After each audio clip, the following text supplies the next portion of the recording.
You are from France and you are in the Norman city of Falaise in 1386. A well-known murder trial of a person sick enough to kill a child is coming to an end.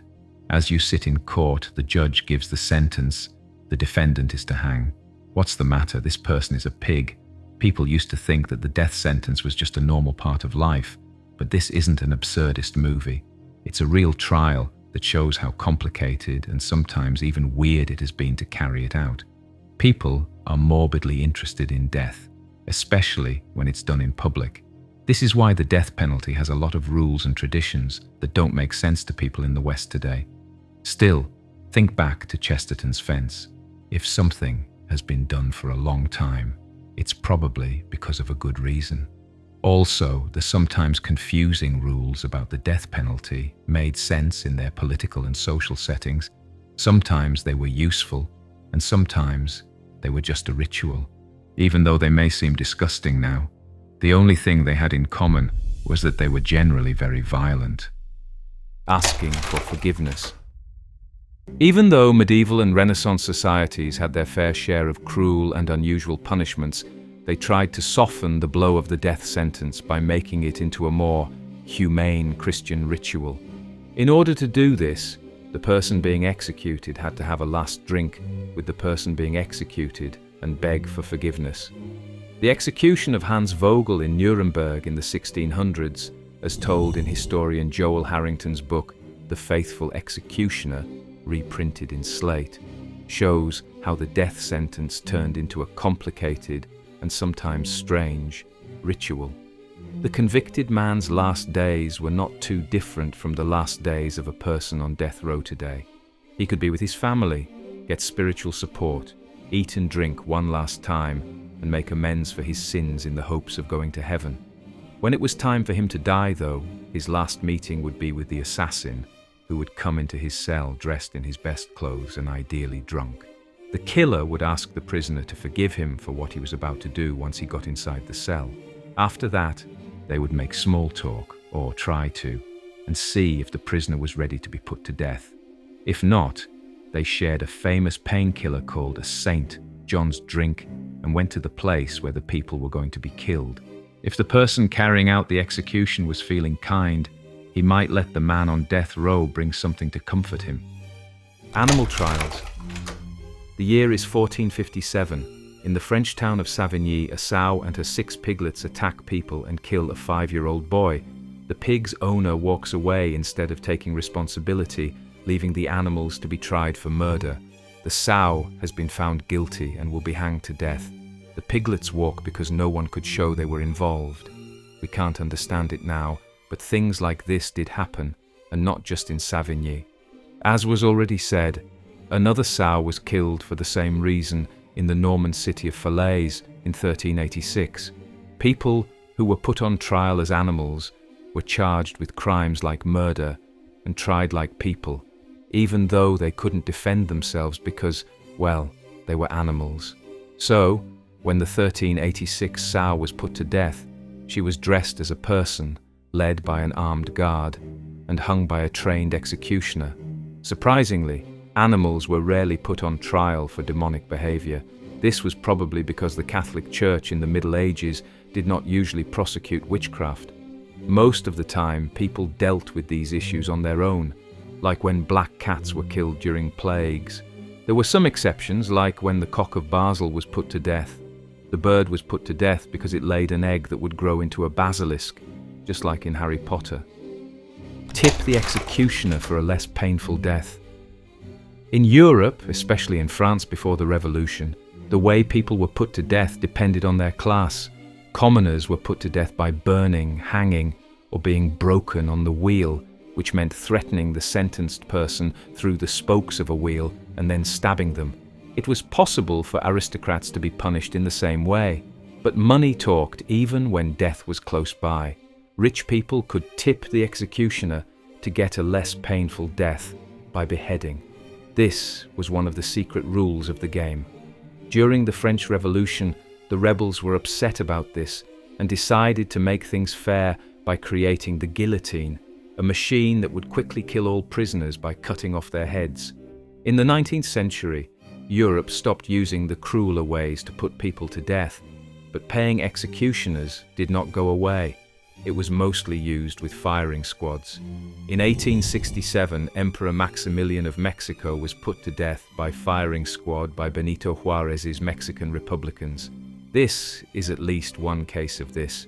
The Met Museum says he gave his killers some gold so they wouldn't shoot him in the face during his execution. It's not clear what happened, but since this is something that European lords often do, there's no reason why it couldn't be true.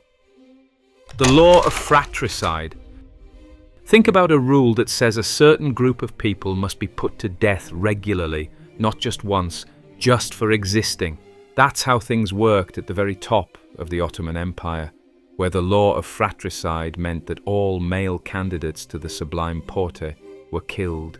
One weakness of the Ottoman Empire that no army could beat was that the sultans married more than one woman. The huge Ottoman harems gave birth to many possible heirs to the throne, which caused problems every time a sultan died. The first thing Mehmet II did as king was kill his baby brother. Instead of making a clear succession law, he passed the law of fratricide. The law said that the sultan's heirs had to fight until there was only one man left. They had to kill all of their male brothers, uncles, and cousins who had claims or designs on the throne. The law was harsh, and it made sense. No spares meant no civil war or other problems within the country.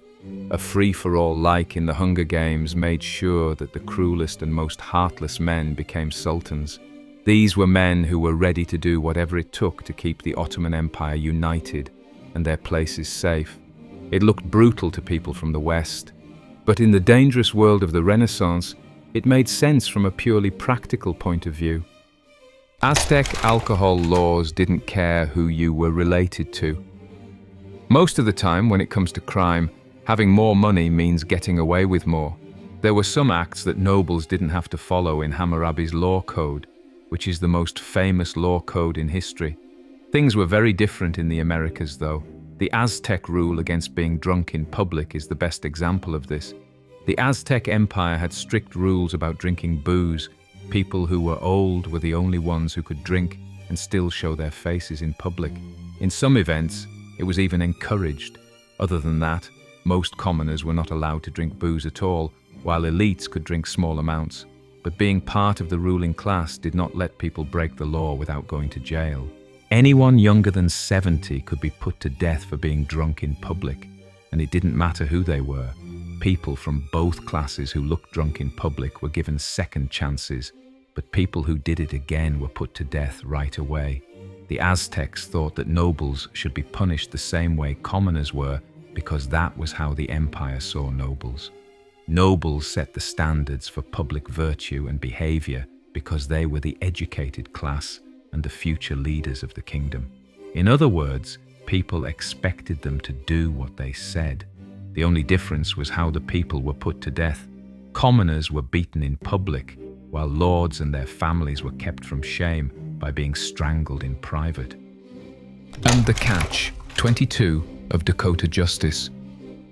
A good justice system should punish crime instead of making people do it more. The Dakota people of the upper Midwest, on the other hand, had a catch-22 situation that made it hard to punish murder. Family respect and justice were often at odds with each other. Because most native people in North America couldn't read or write, the Dakota and most other groups did not have written laws. Often, leaders or the families of the people who were fighting figured out who was right. Family fights in Dakota often got out of hand because of this system, especially ones that involved killings. After the first murder, it was common for the person who felt wronged to seek revenge. This often led to a circle of revenge killings that left more bodies and made more murderers to seek revenge. At some point, the leaders would get tired of the killings and try to make peace between the families of the killers and the families of the victims. The killer's family would agree to hand over the suspect to the victim's family. If the original killer of a revenge killing was already dead, the families of the victims were given the person who did the most recent vengeance killing instead. Then, his family can choose whether to kill him or let him go. This way may have been meant to stop people from getting revenge, because if they did, they would be put to death. which is a real catch-22. Among the Inuit, relatives carried out executions. The Inuit people who lived in the Arctic did not have any ideas about law or tit-for-tat justice like people who lived in Europe, Asia, and Mesoamerica. Instead, an action was considered criminal if it was thought to be harmful to the life of the group. The Alberta Law Review calls this the maintenance of peace. Punishments were given based on the amount of trouble. A few crimes were seen as so dangerous to the group's survival that they were generally punished by death. Some of them were pretty common, like serial murder. Single killings could be okay if they didn't hurt anyone else. Serial lying, serial theft, mental illness, and sorcery. Other crimes that affected group survival included having an additional, unwanted, usually female child, being old, or being sick all the time. The Inuits' way of dealing with justice seems both strange and very cruel to modern eyes. According to Inuit tradition, the execution was done by a family member of the person who was found guilty. This must have been very hard. Imagine being a mother who was told to leave her baby daughter, or a guy who was told to kill an elderly relative. But the Inuit put the safety of the group above all else, so the rules made sense. In the harsh Arctic, unity was very important. Fighting among group members could lead to the destruction of the group and all of its members. But there was no one to get even with if the people closest to the person who was facing death did it. Quick, unexpected, and even unappealing executions are common in Japan. People on death row in places like the US are often offered spiritual counseling, the chance to see family, a last meal, and advance notice of their execution before it happens. People who are against the death sentence say that the long wait, often while pleading for mercy, is abusive to the person's mind. It has been fixed in Japan, though, by making killing sudden and out of the blue. When Japanese people are put to death, they follow a different set of rules than Americans are used to. They are put to death by hanging, while in the US they are usually put to death by gas or fatal injection. In Japan, someone with a death sentence can appeal, but the execution can happen even while the case is being heard. People who are sentenced to death in Japan usually find out what will happen the morning of their execution. They don't find out about the executions until after the fact, from a press statement from the Ministry of Justice. People who are against the death penalty have said that Japan tortures its prisoners' minds by telling them they are going to die without warning and without giving them a chance to have family or other friends there to support them.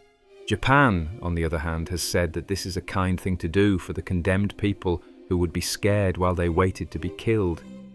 Stonings in ancient Israel were community matters. The 3 sets of laws that are kept in the Pentateuch, or the first 5 books of the Bible, are thought to have been the source of ancient Israel's laws. If that were true, stoning would have been the most usual punishment for a wide range of crimes, such as adultery, worshipping false gods, blasphemy, and breaking the Sabbath.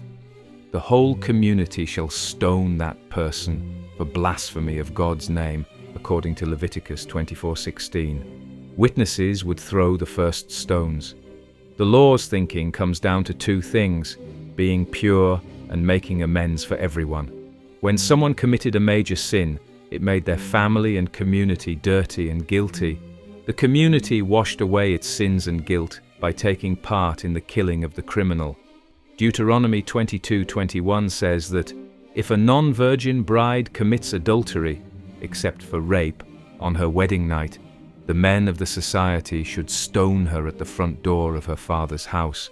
Again, they thought that killing her there would thus purge the evil from their midst and return honor and purity to the family home.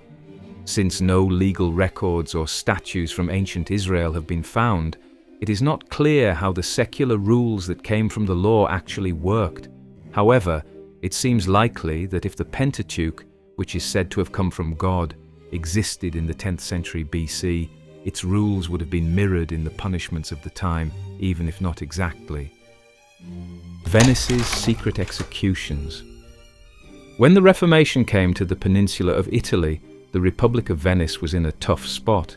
The Republic had to enforce Catholicism without hurting its image as a place where people of all religions can do business without fear of being judged.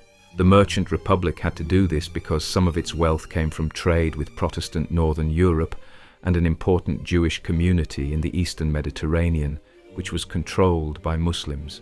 The Papal Inquisition was a way to fight Protestantism, but it was risky because Protestant trade partners might fight back. Venice's Hidden Enemies, a book by author John Martin, says that La Serenissima thought that if no one saw it, it didn't happen. Renaissance executions for heresy were usually public shows to scare people away, but in Venice, people tried to avoid deaths whenever they could. While the government did give out death sentences and publicly execute common criminals, they killed heretics in complete secret. Before dawn, a small group of officials and priests rowed the doomed person out to the lagoon, put a stone on them, prayed over them, and then dumped them into the water. There was no body, no witnesses, and no proof. The Doge might not have known that the person who was being sentenced had even left town. With secret executions, Venice could tell its Protestant allies that people who didn't follow Catholicism weren't being persecuted, but the Pope would know the truth. She could also warn other possible heretics in her midst that if they went too far, they might just disappear without a trace. Sherbet and races at the Ottoman court. The law of fratricide applied to members of the Ottoman imperial family, but it was much more formal when non-royals were put to death. According to scholar Godfrey Goodwin via Smithsonian, the Sultan's head gardeners told everyone that they were going to be killed. The possible victim was called. He had to bite his lip through the courtesies of hospitality before, at long last, being handed a cup of sherbet. If it were white, he sighed with relief, but if it were red, he was in despair, because red was the colour of death. The man was then killed by members of the elite Janissary force. The Ottoman bureaucracy feared this ritual because they knew that one political mistake could make the Sultan angry.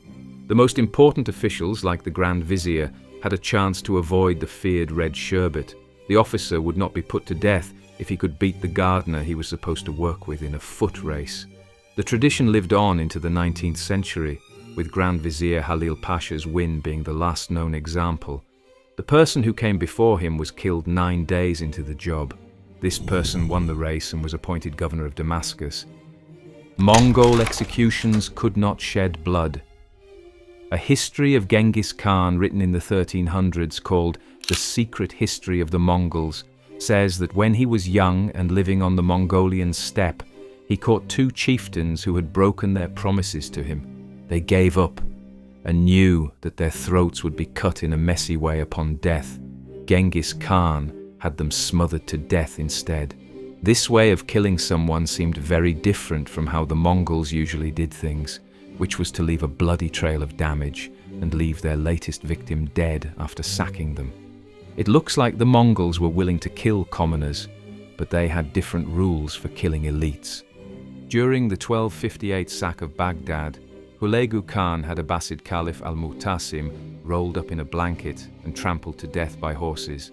Khwarezmian governor Inalchuk was killed by having molten silver poured down his throat. Translator Urgunge Onon says that the Mongols were afraid to spill the blood of lords because it was thought to be bad luck. Instead, they killed them in other ways, usually by trampling them. It's not clear why the Mongols believed this. It's possible that it gave royalty a good end, though it might not have been less painful.